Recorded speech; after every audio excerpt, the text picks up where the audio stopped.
Olá, boa tarde a todos. A gente vai começar, né? Vamos fazer hoje uma live para falar sobre a comunicação não violenta em tempos de pandemia, né? A gente tem hoje uma convidada que é a Gabriela Inácio, que deve chegar daqui um pouquinho aqui com a gente, né?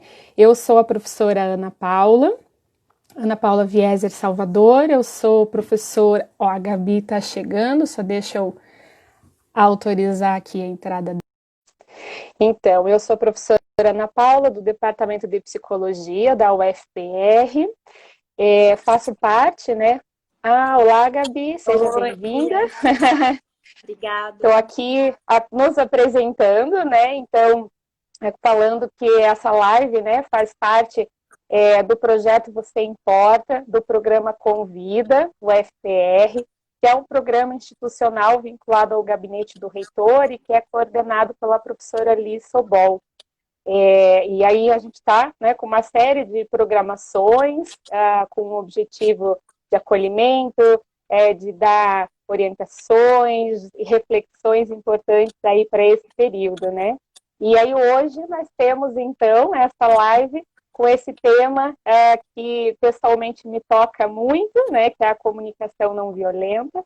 Acho um tema interessantíssimo, não só de estudar, mas de praticar, né, Gabi, como a gente havia conversado também numa outra oportunidade. Então, agradeço imensamente a presença, né, da Gabi hoje aqui para falar um pouco desse assunto. Agradeço ter aceito o convite, né, e se dispor a estar aqui compartilhando um pouco do teu conhecimento e da tua experiência com esse assunto, né? Então, apresentando a Gabi, né, a Gabriela Inácio, é psicóloga, né, formada pela UFPR, atualmente trabalha na empresa Cuidadoria e já está estudando e explorando a comunicação não violenta já faz 3 anos, né? Então já tem um percurso aí e bastante coisa para compartilhar hoje com a gente, né, Gabi?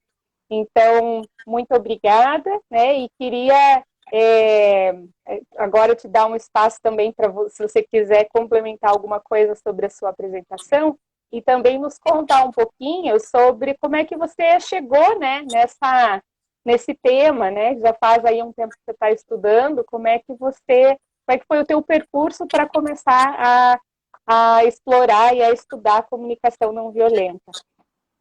Obrigado, Ana. Agradeço o convite, né, do UFPR Convida, seu, da professora Liz. Foram 2 professoras bem especiais da minha caminhada na psicologia. Vocês 2 em especial marcaram bastante o meu caminho.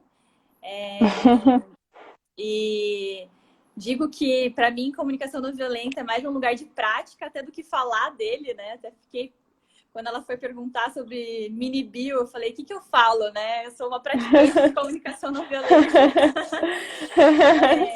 Então, o que eu for trazer vai ser da minha experiência, da minha vivência, né?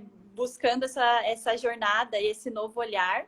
Em alguns momentos, já adianto, eu vou falar CNV, que é a abreviação para comunicação não violenta, porque o nome é muito longo, então a gente acaba falando CNV, então já é bom avisar isso antes, né? Que depois no meio a pessoa fica CNV, do que ela está falando.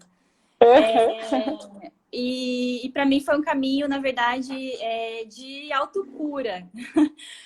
Buscar CNV. Eu tenho um perfil que desde muito criança tinha uma comunicação bastante agressiva.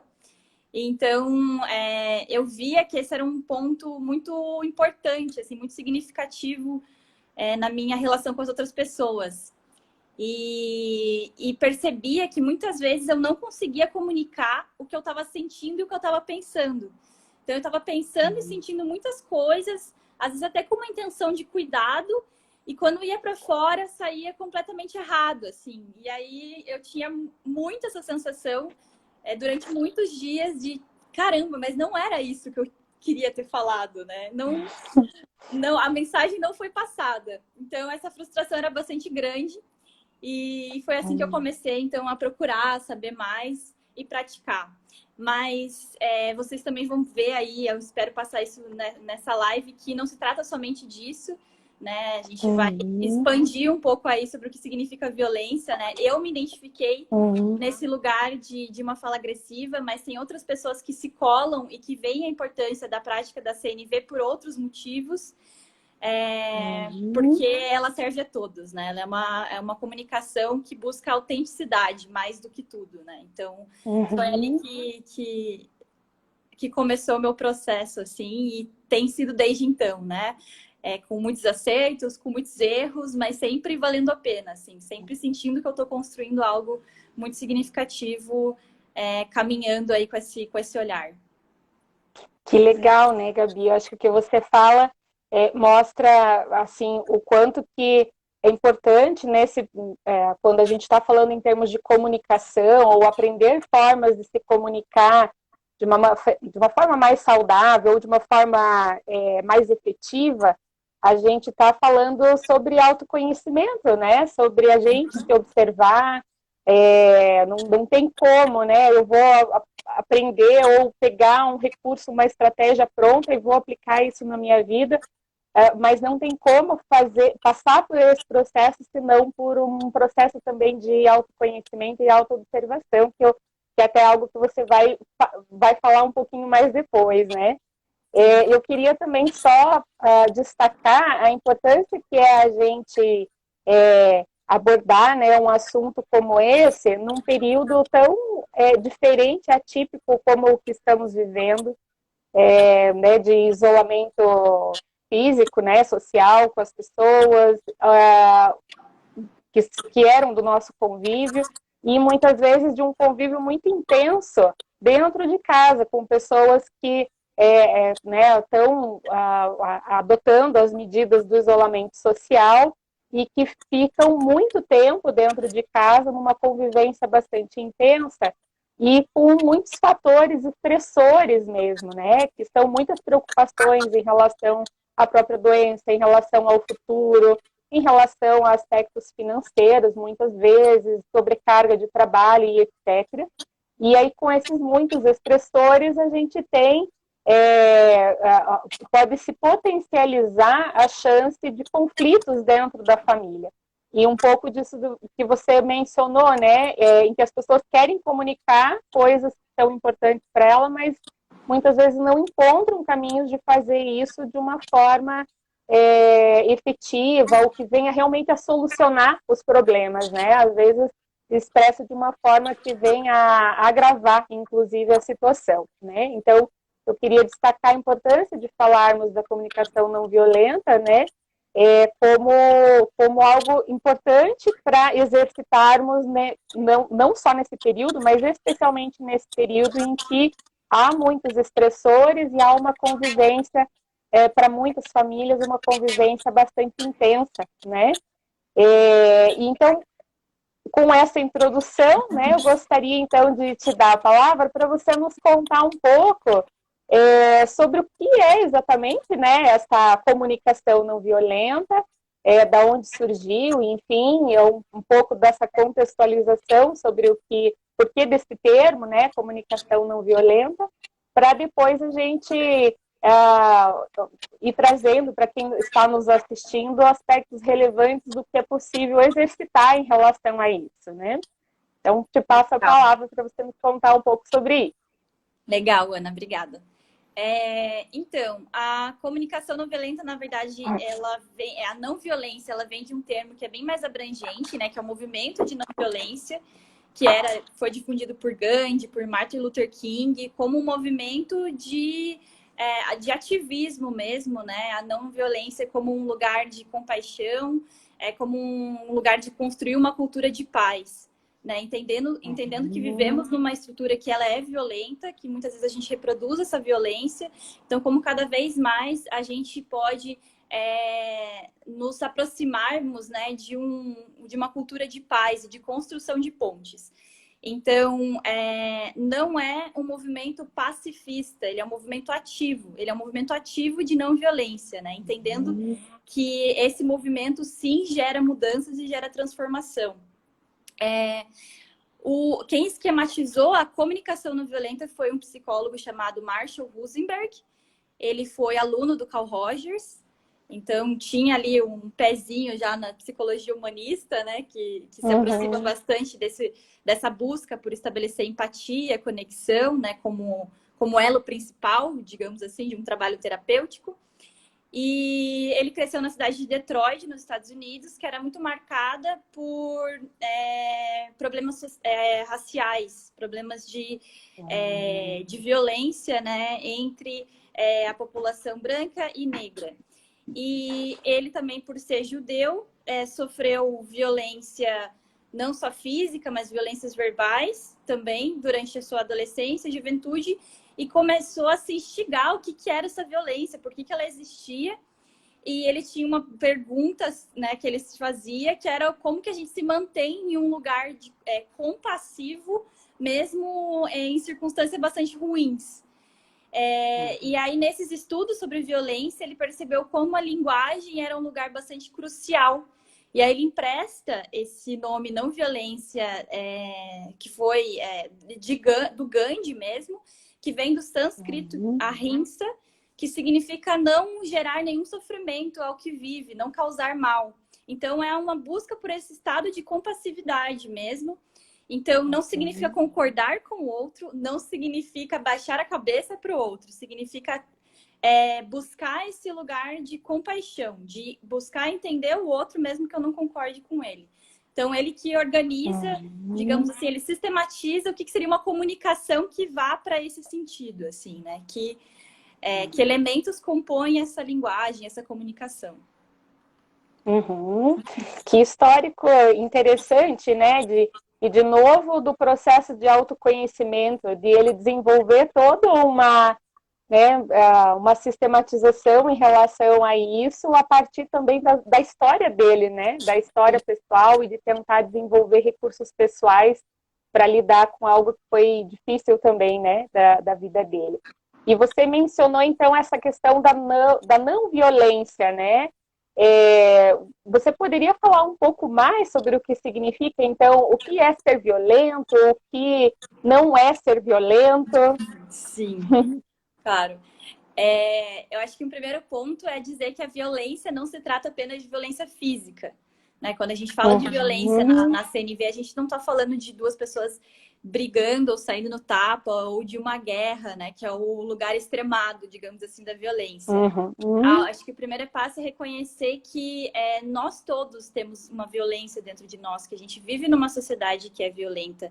A violência, ela está na desigualdade social. A violência, ela está nos nossos automatismos, quando a gente deixa de enxergar o outro como humano, porque ele faz parte de algum grupo que eu não me identifico. A violência, ela pode estar tanto enquanto eu me posiciono num lugar de ataque, então eu não espero o outro realmente tentar compreender o que o outro está me dizendo e eu já ataco com algum tipo de resposta ou com algum tipo de defesa, mas ela também mora no silêncio. A gente pode estar convivendo em famílias e não falando sobre o que importa. A gente pode ter relações que duram anos, onde a gente nunca fala sobre o que importa. A gente nunca fala sobre o que nos machuca, a gente nunca fala sobre o que machuca o outro naquela relação. Então, a violência, ela é tudo isso. Ela pode ser tanto o grito, como ela pode ser aquele silêncio ensurdecedor, né? Onde a gente quer ouvir alguma coisa, a gente quer aprofundar, mas esse aprofundamento não acontece. A gente não toca nos assuntos que nos nutrem. Então, não é falar mansinho, não é falar um tom de voz específico, não é combinar um jogo de palavras específicos que vá convencer o outro de alguma coisa. O que é, então? A comunicação não violenta, ela é a comunicação para a autenticidade. É a comunicação que a gente busca a conexão e a empatia. Que a gente sai desse automatismo de ataque ou reação e a gente busca entrar no estado de consciência de construir algo. Então, ela diz muito também sobre aumentar o grau de verdade nas nossas relações. Porque às vezes a gente não está brigando, mas a gente também não está aprofundando. A gente está ali meio que vivendo aquela relação morna. né? A gente Numa sabe que tem... superficialidade, às vezes, né? Isso, tem um monte de coisa escondida, tem um monte de coisa que eu não vou tirar para fora porque eu sei que vai me machucar, mas que tá ali, que uma hora vem. Então, também se trata sobre aumentar o grau de verdade. É acreditar que as relações podem ser muito mais do que elas são. Que as relações na família podem ser muito mais. Que as nossas amizades podem ser muito mais profundas e inclusive no trabalho, né? Que a gente pode nutrir relações mais verdadeiras. Então, como você disse, um caminho de autoconhecimento, de prática, de uma mudança que começa internamente, né? E depois que vai para esse lugar mais verbal. Bacana, Gabi. E agora, né, eu gostaria de pedir para você também nos contar um pouco sobre quais são os principais pilares, né, da prática da CNV, né? Então, para quem está nos assistindo e gostaria de entender, tá, mas como é que eu faço tudo isso, né? Como é que eu posso vivenciar esse tipo de relação autêntica, com tanta verdade, com tanta conexão? Fácil não é, com certeza. Eu acho que uma comunicação autêntica é um dos maiores desafios que a gente tem mesmo, né? Na vida, nas relações que vivemos. Então, eu gostaria de pedir para você nos trazer um pouco do que são esses pilares, para quem está nos assistindo, poder pensar assim, se eu quiser exercitar isso, por onde é que eu começo? Ou que coisas eu devo me atentar para ver de que maneira eu posso colocar ou incorporar isso na minha vida, no meu cotidiano, nas minhas relações. E aí, com isso, também quero sinalizar para quem está aqui conosco, assistindo, que quem quiser tirar dúvidas ou fazer algum comentário, dar algum exemplo, fique à vontade, né, para colocar no chat, e a gente vai tentando, na medida do possível, pegando também essas perguntas, dúvidas ou exemplos para conversar aqui na live também. Então, eu passo de novo a palavra para a Gabi para nos falar assim, tá, então, uma comunicação autêntica, poder viver uma relação com verdade, com conexão. O que é importante para que a gente possa fazer isso? Bem, acho que o que eu queria começar falando é que, para mim, é um espaço de investigação e prática, onde esses pontos que eu vou citar hoje são pontos que eu estou sempre me lembrando, não como autopunição, né? Porque a autocompaixão também faz parte do processo, mas como uma atenção, assim, né? Quando você traz para a consciência, quando você de fato está querendo construir pontes ou quando você está comunicando e caminhando para uma escalada de violência e de não conexão. Mas ela é organizada em 4 elementos, que é a observação, sentimentos, as necessidades e o pedido. E esses 4 elementos não acontecem um atrás do outro, necessariamente nessa sequência. São elementos que a gente observa e que a gente pratica. E o primeiro deles é a observação sem julgamento. Então, a gente está sempre julgando, né? Faz parte da nossa natureza o julgamento. A gente tem um histórico de vida que nos alerta para certas coisas, né? Eu já vivi essa experiência antes e ela me deu medo. Então, automaticamente, ela vai me ativar medo novamente. Eu já vivi essa experiência e isso me gerou um constrangimento. Então, em uma nova experiência, eu posso ativar novamente esse constrangimento. Então, o julgamento faz parte dos seres humanos. Não é uma questão de fingir que eles não existem ou de começar a punir porque a gente julga de alguma forma. Mas o problema é que a gente julga tanto que a gente extrapola isso o tempo inteiro para as nossas relações. Então, a gente coloca as pessoas em caixinhas, a gente... muitas vezes, quando alguém nos fala alguma coisa, a gente não está, de fato, só ouvindo o que aquela pessoa está dizendo e nos trazendo de informação. A gente já tem toda uma carga aqui, um zumbido no nosso ouvido, dizendo infinitas outras coisas que aquela pessoa não nos disse efetivamente. Mas que a gente já interpreta aqui. Se ela disse isso, então isso, e aquilo, e aquele outro. E normalmente a nossa resposta está carregada não só do fato, mas de todas essas interpretações. Então, E às vezes até de uma certeza, né, Gabi? Que assim, a pessoa fala alguma coisa ou faz até um gesto, um olhar, às vezes não precisa nem dizer, e a gente já tem assim uma certeza que a gente sabe o que está acontecendo com aquela pessoa, o que ela está pensando e qual a intenção dela ao fazer ou ao agir daquela forma, né? E o quanto que isso faz ruído na comunicação, na forma como a gente enxerga aquilo que ela efetivamente está fazendo, né? Sim, exatamente. E é um ruído que causa muito desentendimento, né? E na verdade, falta de entendimento.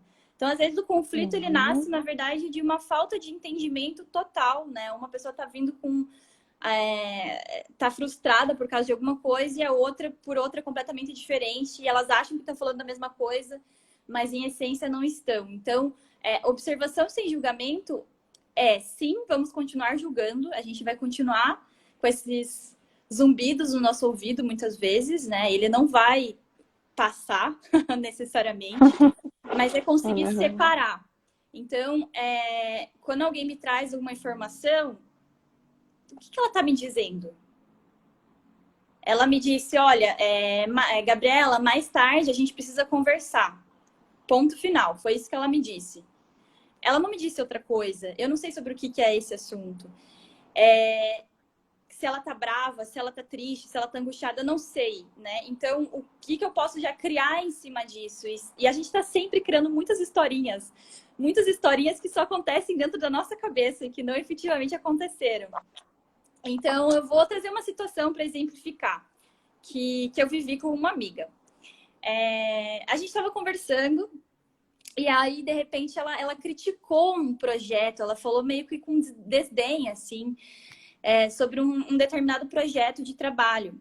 E eu fiquei bastante ofendida porque para mim, o projeto que ela estava criticando era muito parecido com o que eu fazia. E por mais que ela não tinha falado de projetos que eu fazia, para mim foi como se ela estivesse indiretamente falando sobre mim, sobre o que eu estava fazendo. E aquilo me deixou bastante frustrada, assim.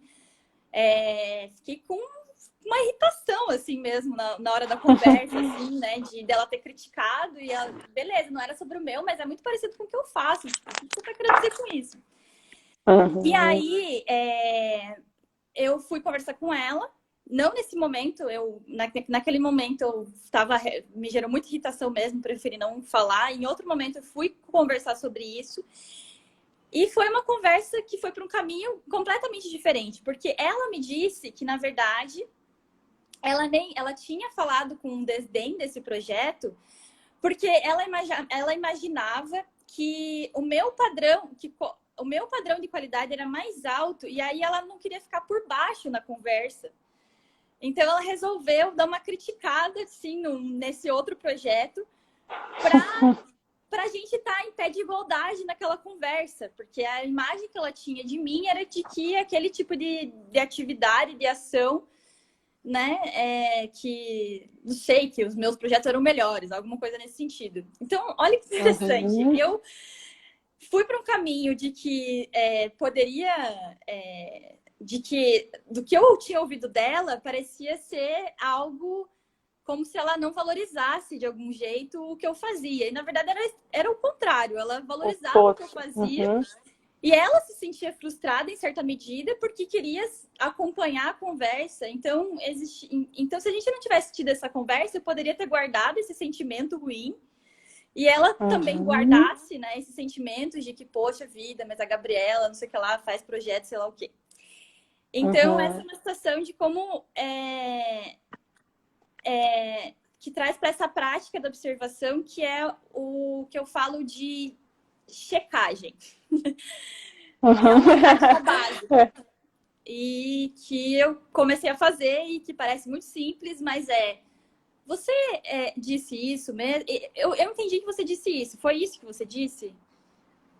Parece muito bobo, mas muitas vezes vocês vão perceber que a gente não entendeu o que a pessoa disse. E que a pessoa não entendeu o que a gente disse. Então, o primeiro ponto na observação é realmente checar, né? E a gente pratica isso na comunicação não violenta, checando e dando uma devolutiva, dando um feedback. Eu tô entendendo que você ficou chateada porque entendia que os teus projetos eram que os meus projetos eram superiores e que de alguma forma isso te gerava alguma frustração. Enfim, você vai checando para Uhum. pelo menos estar no mesmo lugar, né? Então, Uhum. não que isso é o suficiente para não haver um conflito. Às vezes a gente está entendendo, mesmo assim existe uma diferença, um conflito. Mas é uma limpeza mesmo, né? Vamos ver se a gente está falando a mesma coisa? Então, esse Uhum. seria um primeiro elemento. E veja só, né? Eu acho que esse exemplo que você traz, até é muito generoso da sua parte trazer um exemplo pessoal, né?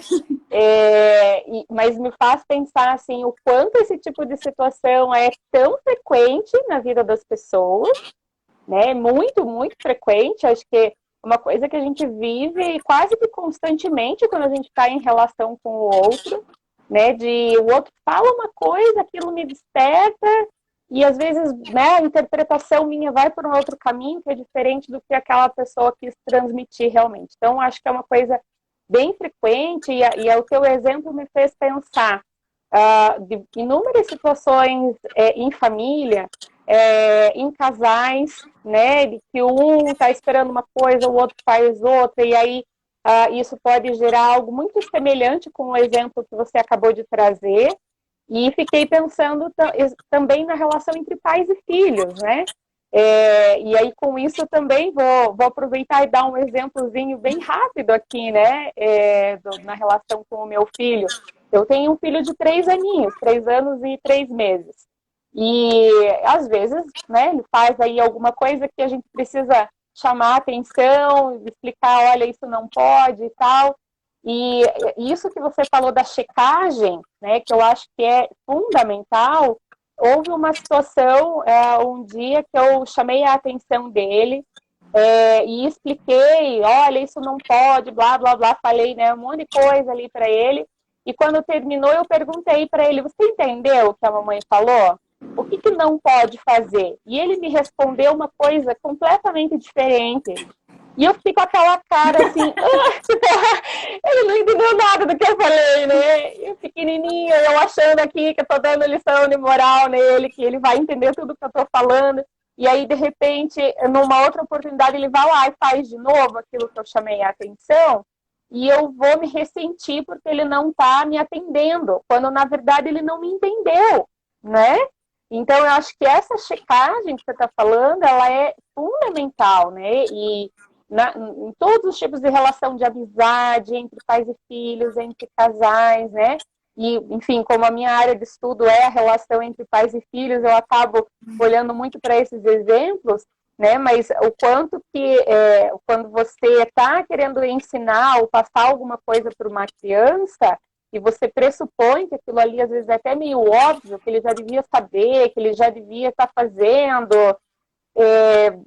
e de repente você está percebendo que a criança está entendendo de uma forma muito diferente daquilo que você imaginou que ela estava entendendo. E que precisa ajustar primeiro esse entendimento para depois tomar alguma outra ação, né?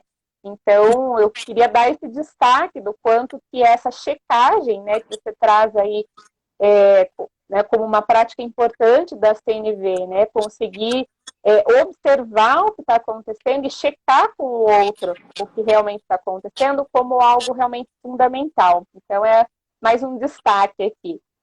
Que mais que a gente tem, Gabi, de outros pilares aí da CNV, além desse primeiro da observação e de que a gente, então, possa ter essa prática de checagem? Sim, aí a gente vai para identificação, exploração dos sentimentos. Tá todo mundo aí vivendo de uma quarentena bastante longa. Imagino que alguns muitos sentimentos, né? Bem vivos. Imagino aí que conflitos podem ter aparecido, né? Que envolvam falta de privacidade, falta de compartilhamento aí de atividades domésticas. E até falta de vínculo mesmo, né? Às vezes você está muito próximo e percebe que o vínculo não estava tão forte assim, e isso pode gerar conflitos. Então, muitos sentimentos podem estar reverberando aí, né? Tristeza, raiva, angústia, ansiedade, principalmente, né? De não saber quando acaba. Frustrações, né? sentimentos bons também, né? Às vezes tem gente Sim. que tá tranquilo, tá relaxado, né? Tá feliz de estar trabalhando de casa, descobriu que adora fazer home office, que é maravilhoso. Então, a gente percebe na exploração da CNV que muitas vezes nosso repertório de sentimentos acaba sendo muito fraco. A gente não é acostumado a falar tanto sobre como a gente se sente. A gente fala muito pouco, né? Cada vez mais as pessoas têm feito mais terapia, acho que tem falado mais. Acho que tem aumentado, mas enfim, ainda é um campo, né? Falar sobre como se sente. Eu gosto bastante de uma fala do Dominique Barter, que é uma pessoa que no Brasil fala muito sobre comunicação não violenta, que ele acompanhou o Marshall Rosenberg num período da sua caminhada, e ele fala, né, tipo, que a frase mais... Ele não é brasileiro, ele é britânico. Tá? A frase mais comum aqui no Brasil é: oi, tudo bem? Tudo e você? Que é a coisa mais mentirosa que existe na face da Terra, porque na verdade é um automatismo imenso. Ninguém de fato responde essa pergunta, né? A gente vai... não existe um nível de escuta ali. Oi, tudo bem? Tudo e você? Se eu não tô muito bem naquele dia, não é uma pergunta que a gente tá acostumado a se abrir, né? Depois que a pessoa responda. E então a gente acaba ficando muito nesse tô bem, você, tá todo mundo bem, então... É só um cumprimento mesmo, né? E se a pessoa responde diferente do bem, até dá um choque, né? Por que eu faço isso agora? Não tô bem, e aí? Calma, eu só tava passando pelo corredor, não ia parar aqui pra conversar com você. Exato. Então, sentimentos, eles são um importante sinal. E eles não são bons e nem ruins. Eles apenas são. Eles apenas representam algo que a gente está vivendo. E então, quando a gente observa... Então, vamos lá para a observação, né? Observei algo, né? Observei a situação com essa minha amiga. E me gerou algum tipo de sentimento. Eu fiquei irritada, né? Quando ela falou aquilo. Me gerou uma frustração. Nossa, por que ela tá falando isso, né? Então, a gente começa a perceber. E só o fato de nomear eles já é uma prática, né? Estou com raiva. Estou com raiva. Fiquei com raiva porque isso aconteceu. Já é uma prática, assim. E aí a gente percebe também algumas armadilhas que a gente tem quando a gente começa a explorar sentimentos, que é... como que você está sentindo, né? Você está lá quando a gente está explorando um conflito ou uma questão com uma pessoa. Eu sinto, Ana, que você não gosta de mim. Pera. Não sei o que você está sentindo, né? Você só colocou a palavra sinto na frente e expressou. Quando na verdade está se referindo ao sentimento do outro, né? É o meu gostar, né? Exato. Então, é trazer para o sentimento mesmo. Eu tô triste, eu tô com raiva, eu tô angustiada, eu tô com esperança, eu tô animada, eu tô alegre, eu tô entediada, eu tô várias coisas. Até tem uma listinha de sentimentos aí que eu compartilhei, se as meninas quiserem passar ali no chat. Mas aí eu vi que tem algumas pessoas comentando aí, então vamos testar e aumentar o nosso grau de verdade aí para o pessoal que está participando da live. Como vocês estão se sentindo? Querem escrever aí? Pedir para o pessoal colocar, né? Como as pessoas estão se sentindo agora. E você, Ana, como você está se sentindo? Eu estou muito feliz de estar aqui com você, ouvindo sobre esse assunto tão legal, que realmente me encanta, né, estudar sobre CNV desde que eu conheci também. Então é uma satisfação muito grande. Eu me sinto realmente feliz, assim, contente de estar aqui dividindo esse espaço com você para falar de um assunto tão legal. E você, Gabi, como você se sente? Agora eu tô apreciando muito a minha tranquilidade, porque eu estava ansiosa no começo. Ah, E aí agora eu tô me sentindo uhum. tranquila. Então acho que é o sentimento que mais tá forte agora é tranquila, assim. Eu tô animada. Eu vi que minha mãe e meu pai entraram na live, eu fiquei feliz. Não sei se eles continuaram, mas enfim, se continuarem, dão um oi aí. Uhum. Falem como vocês estão se sentindo. Mas acho que o mais forte agora tá, assim, uma animação também de estar compartilhando e uma Uhum. tranquilidade. Ó, algumas pessoas estão compartilhando aí, ansiosa, animada, curioso. Curioso. E a gente vai. Eu acho interessante que em grupos de. Quando você faz um grupo de comunicação não violenta, no começo, quando a gente pergunta, surge muito bem, bem, bem, eu tô bem, eu tô bem, eu tô bem, eu tô bem, eu tô bem. Aí, quando a gente volta para Uhum. essa pergunta depois, né, buscando aprofundar um pouco mais, já surge uma diversidade de palavras muito maiores sobre como as Uhum. pessoas estão, assim. Eu acho que abraçar essa diversidade é algo importante também. A gente não tá bem todo dia, toda hora. A gente está sempre sentindo alguma coisa, né? Nem que seja tranquilidade. E às vezes Sim. a gente está sentindo várias coisas ao mesmo tempo. Por exemplo, aqui, ó, Como tem um acabaram de exemplo compartilhar. aqui, né? Ansioso, triste, revoltado, injustiçado. Uhum. Então, a gente Uhum. não sei, eu já me senti feliz e triste ao mesmo tempo. Uhum. Às vezes eu tava feliz por causa de uma coisa e triste por causa de outra, e as duas E o palavras me quanto emocionam. E o quanto esses sentimentos eles são fluidos, acho que é importante, né, a gente observar o quanto eles são dinâmicos e fluidos. Você mencionou, nossa, no começo da live eu estava ansiosa, agora estou tranquila. Eu também estava, né, sempre nessas lives, na hora de começar, o coração bate forte, dá uma ansiedade ali para ver se vai dar tudo certo. Aí quando a coisa caminha, a gente acalma.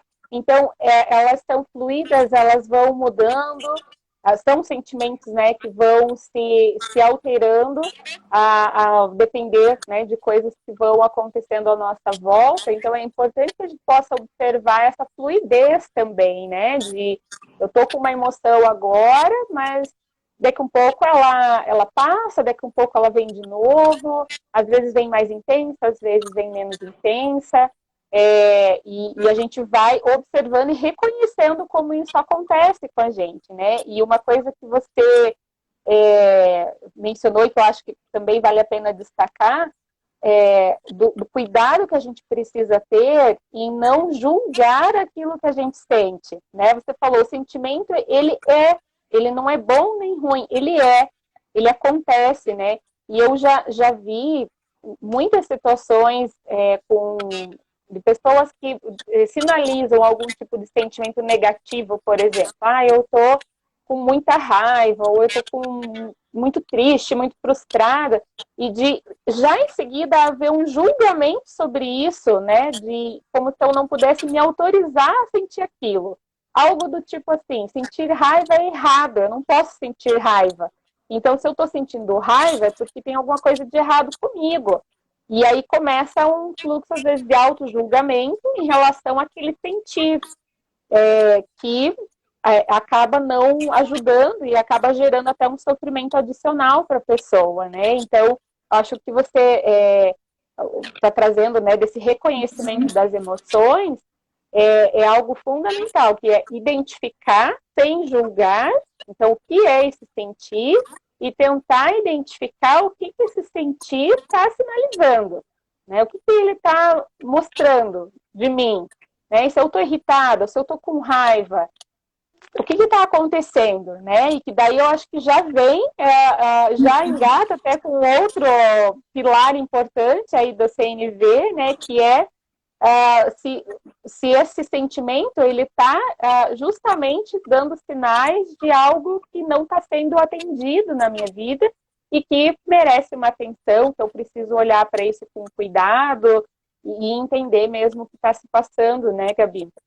Sim, exatamente. A gente fala que, na verdade, os sentimentos, eles são fumaça. Eles são fumaça. E onde tem fumaça, tem fogo. Então, a gente precisa pegar o fogo, porque só ficar olhando para fumaça não resolve o problema. Ou a questão que a gente está querendo resolver, né? Ou entender, pelo menos.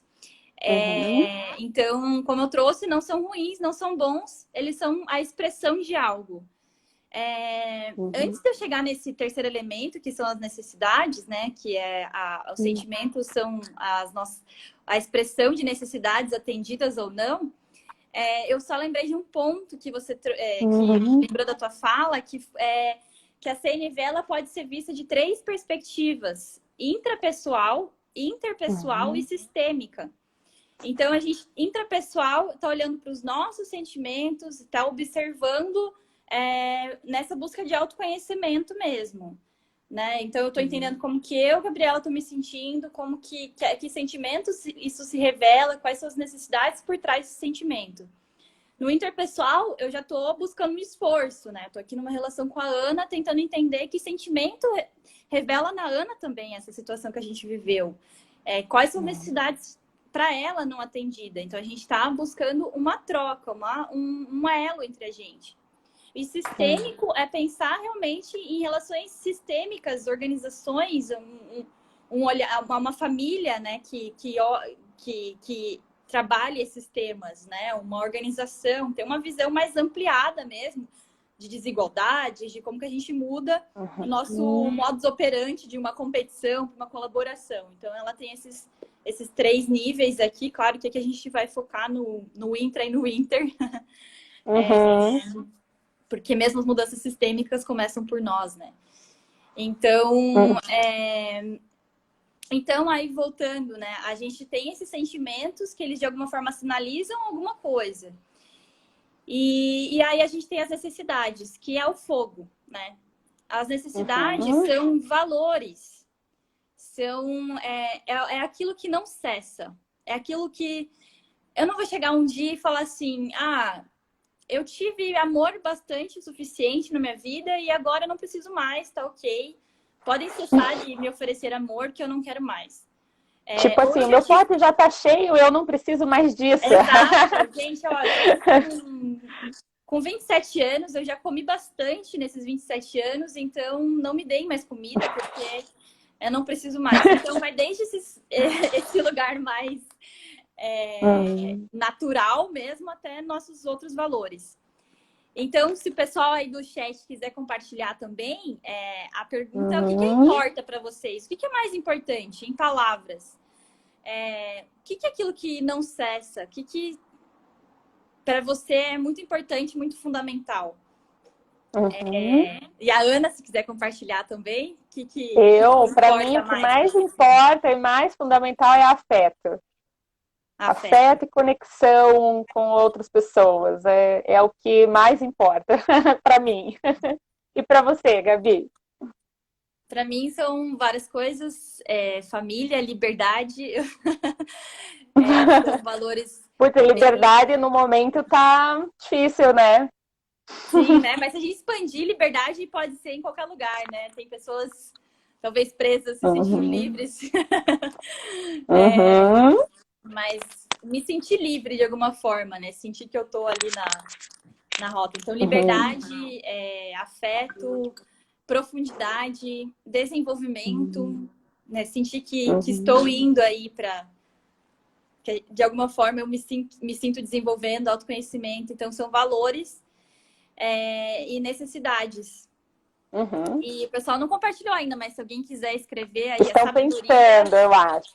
A gente vai pedir para as meninas do apoio compartilharem o link que tem a lista das necessidades, e daí talvez ajude as pessoas, porque quando a gente olha os nomes, às vezes é mais fácil, né, de identificar, puxa, será que isso é ou não um valor para mim? Ó, teve alguém que já compartilhou ali. Saúde, respeito, valorização, justiça, autenticidade, fé, né, que são coisas, então, importantes aqui para um participante nosso aqui, né? E, então,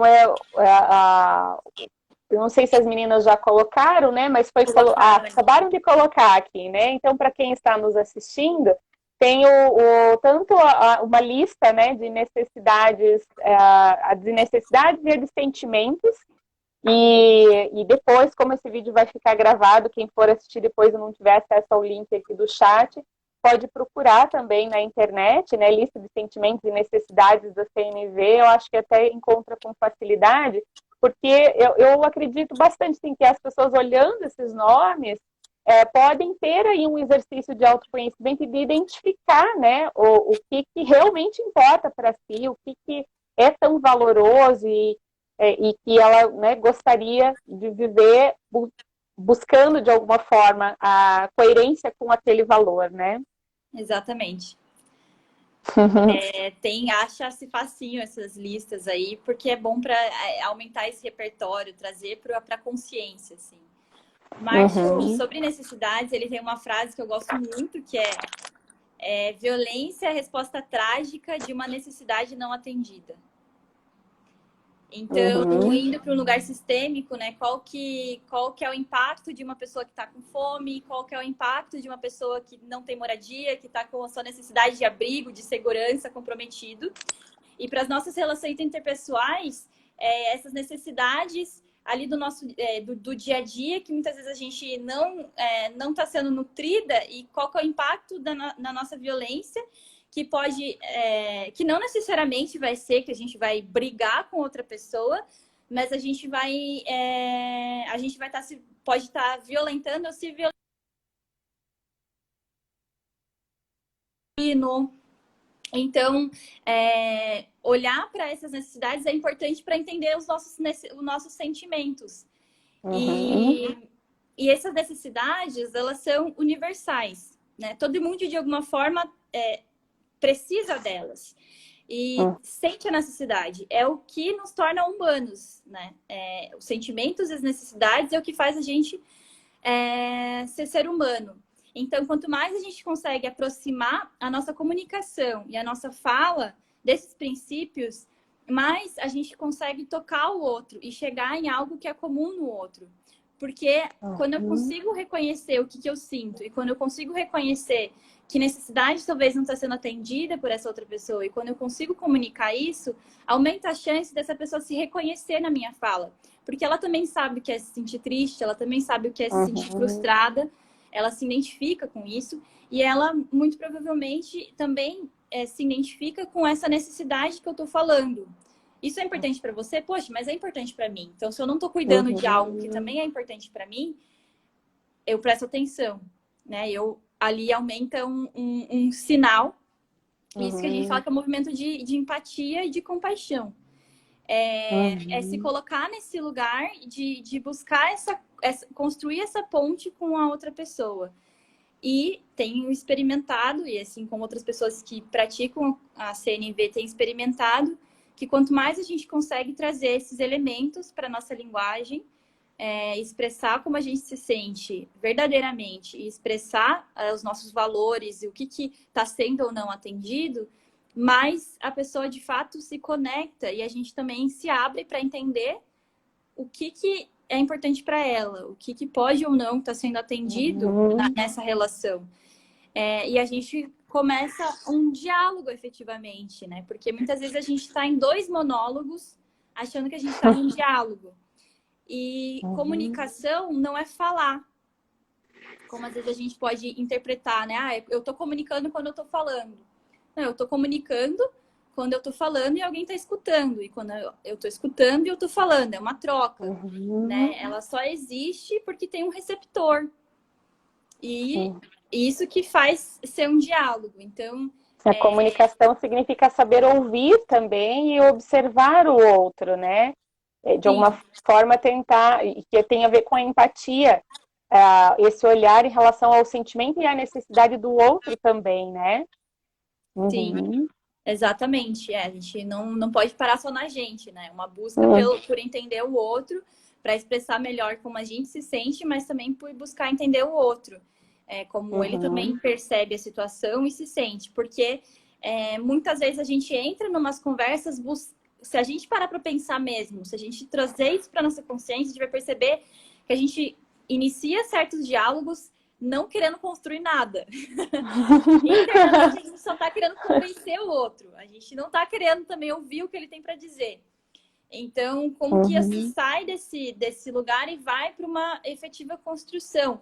Que, de novo, não é concordar. Mas eu não preciso concordar para ter empatia de entender de que lugar você está falando, né?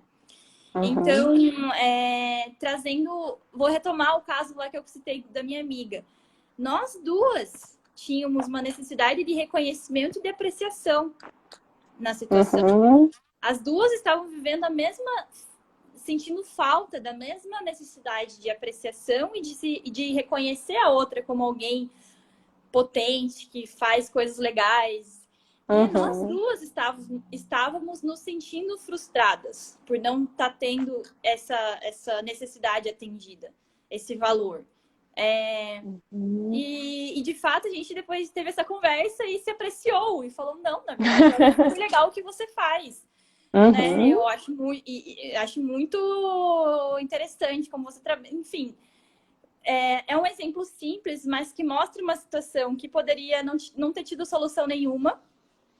Ou pior, que é algo que acontece muito comum na nossa comunicação. Eu não falo nada, a gente não vai ter essa conversa, a gente não vai esclarecer esses sentimentos que ficaram escondidos. Mas, em uma nova situação, eu vou dar um jeito de falar alguma coisa que também a incomode. Porque eu estou chateada porque ela falou aquilo outra vez.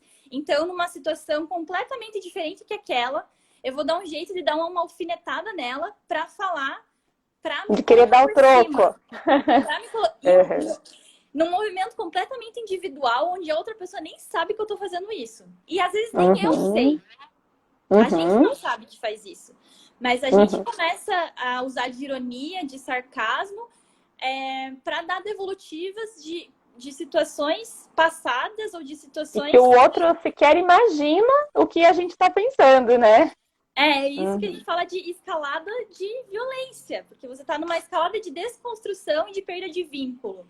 Então, como fazer uma escalada de construção de vínculo, né? Aproximar o vínculo entre as pessoas. E trazendo isso para um lugar consciente. Tipo, poxa, eu tô com vontade de falar isso, mas para que eu quero falar? É só para alimentar meu ego? Ou porque eu acho que falar isso realmente vai trazer alguma compreensão e alguma clareza, né? Vai esclarecer algo entre nós, vai nutrir a nossa relação. Então, é mais ou menos esses os caminhos, assim, né? De realmente querer aprofundar e querer perceber que dá para tirar mais, dá para ser mais, dá para ter mais vínculo. Muito legal, hein, Gabi? Acho que você foi falando aí dos principais pilares, né? Desde observar como primeiro pilar, observar e checar, depois a gente estar atento aos sentimentos, estar atento às necessidades e observar de que maneira a gente expressa essa necessidade quando é uma necessidade não atendida, né? Então, como é que eu estou me comportando ou lidando com isso na relação? Como é que eu estou realmente passando para o outro, né? Comunicando ao outro aquele meu sentimento e necessidade, né? E que pode ser feito de uma forma que venha a alimentar a relação ou a não alimentar ou a distanciar essa relação, né? E a importância de a gente estar muito consciente desses processos, né? De que cada vez que eu expresso algo para o outro, o que eu realmente quero, né, nessa relação com o outro, né? Eu acabei de ver aqui que a gente está caminhando para o final aqui da nossa live, né? A gente tem mais 5 minutinhos aqui para fechar, né? E acho que muito importante, você foi trazendo também exemplos bem ricos, né? Para também ajudar as pessoas a identificar isso, cada um na sua história, nas suas relações. E a partir de tudo isso, então, né, que você foi nos trazendo tão generosamente aqui sobre a comunicação não violenta e do que é importante, então, a gente observar e acessar na gente mesmo e no outro, você teria alguma sugestão para quem está nos assistindo aqui, do que as pessoas podem fazer para colocar em prática, né? Assim, eu gostaria de fazer, então, algum exercício de comunicação não violenta, eu gostaria de trazer isso de alguma forma para a minha vida, para as minhas relações, mas eu não sei como. Até teve uma pergunta aqui, né, de uma pessoa nos assistindo que disse, existe algum método, alguma forma eficaz de incentivar uma pessoa próxima a refletir seus sentimentos e comunicá-los, né? Então, a gente vai começar aqui colocando isso para quem está nos assistindo, pensando, por onde é que a gente pode começar, né? Que práticas, ou o que é possível fazer para colocar, né, no seu dia a dia algum elemento desse da comunicação não violenta.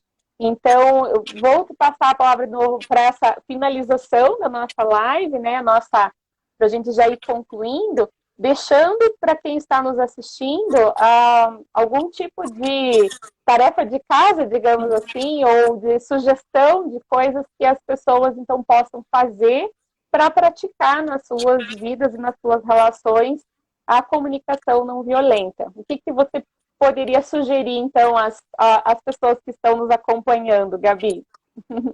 Bom, Ana, começar praticando. Prática, né? Prática, né? E acho que quando a gente fala de caminho de prática e investigação, por que eu trago isso? Não é porque a gente vai acertar, né? Não é porque eu vou dar um feedback, eu vou tentar dizer o que eu entendi do outro e eu já vou saber fazer isso sensacionalmente bem. Porque não é esse o propósito. O propósito não é acertar. O propósito é que a gente está buscando conexão, né? Esse é um caminho didático, mas entendo na comunicação é muito mais vivencial. A intenção de estar buscando conexão, ela tem que ser a primeira. Eu estou buscando me conectar. E só o ato de estar buscando me conectar, isso já pode tocar o outro em algum lugar. Eu posso... Cara, não é isso que eu tô me sentindo, Gabriela. Mas a pessoa viu que eu tô ali, tá, mas eu tô tentando entender. Então, né, vamos aprofundar. Escrever é muito bom. Então, às vezes pegar uma situação, começa com uma situação. Nossa, aquela pessoa me disse uma coisa. Escreve a frase, escreve, né? Ela disse pra mim, Gabriela, eu não gosto quando você tem esse tipo de atitude, sei lá, alguma frase que quando eu ouvi eu fiquei irritada. Ou algo que eu queria explorar. E começa a perceber os sentimentos que revelam em você e essas necessidades que podem não estar sendo atendidas, né? E se vocês olharem essas listas aí que foram compartilhadas, a gente expande um pouco, né? A necessidade de clareza, a necessidade de entendimento, necessidade de evolução. Nossa, esses dias eu tava... ainda mais que esse contexto de pandemia, eu tava com um sentimento muito estranho. E aí, quando eu cheguei nessa palavra, a necessidade de evolução, eu me senti super contemplada. Eu falei, é isso, eu tô com necessidade de evoluir. Então, muitas vezes a gente... Às vezes falta a palavra, né? A gente tá com alguma coisa ali que a gente não consegue nomear o que é, né? Exato. Então, às vezes, só no nosso processo individual, a gente já dá conta de sair, de se sentir satisfeito. Às vezes, não. A gente vai querer conversar com alguém. Então, o que eu faço... O meu pedido de tarefa de casa é, se você se sentiu chamado a aumentar o vínculo com alguma pessoa, pergunte se ela está bem, buscando um grau maior de verdade e buscando falar com um grau maior de verdade. Uma pessoa. Não se ouse demais se isso for muito difícil. Escolhe uma pessoa fácil, né? Não necessariamente alguém que você tem conflito, mas alguém que você fale, poxa vida, eu queria saber com um grau de verdade maior, de mais conexão, como que essa pessoa está essa semana, hoje. Então, a minha prática seria dessa. Comece a explorar esse lugar, né? De sair do tudo bem. Né? Começa... Esses dias, não sei se tem algum desses amigos aqui, num grupo de WhatsApp de um amigo, gente. Eu falei, não, vamos testar esse check-in aí, essa chegança. Como vocês estão de verdade? E super me disponibilizei, e na sequência eles foram cada um compartilhando uma coisa e a gente não fazia ideia o que estava acontecendo na vida das pessoas. E foi super legal e, né, aumentou o nosso grau de conexão e de saber o que estava acontecendo. Então, a prática que eu sugeri escolhe uma pessoa e vai lá, conversa com ela. Pergunta como ela tá. Legal. Então, quem está nos assistindo, sai dessa live hoje pode sair dessa live com um propósito de maior conexão, né, com quem está por perto e de buscar desenvolver e praticar isso de uma forma diferente, né? Muito legal. Eu gostaria de ficar conversando ainda muito aqui com você, mas infelizmente nosso tempinho aqui já acabou. Agradeço imensamente as suas contribuições aqui, Gabi, tudo que você nos trouxe, as reflexões, as provocações, né? Enfim, os exemplos, né? Te agradeço muito mesmo, extremamente rico esse momento aqui com você, muito, com muita satisfação.